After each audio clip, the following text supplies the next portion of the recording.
café e já deu banho no Guilherme. Alessandra só apareceu na hora de comer. Peraí, não jogue seu marido pela janela. Morra de inveja. Marcela não é assim todo dia, não. É que o Fantástico fez um desafio para a Girote a Sul do Brasil. Trocar de papéis por um dia.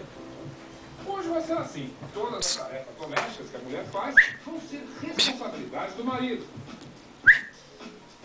Cadê aí? Cadê? Cadê? Cadê? As mulheres trabalham 3 a 4 vezes mais horas que os homens dentro de casa. Os nordestinos são os que mais fogem da pia e do fogão. Marcos, que mora em Teresina, diz que isso tem uma explicação histórica. Na pré-história ainda, quando houve a Revolução, que foi dividido a história. Cadê que...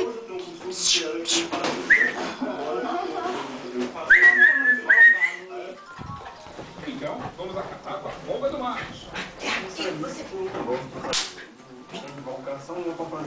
Tá ficando, deu loucura, agora deu uma loucura, deu uma loucura.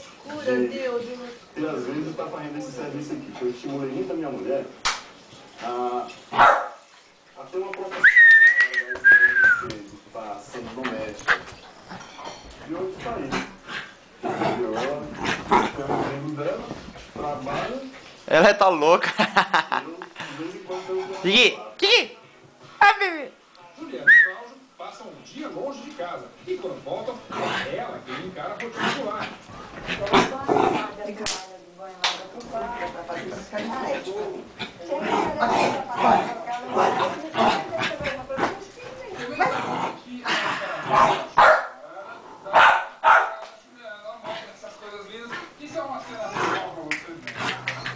Ai!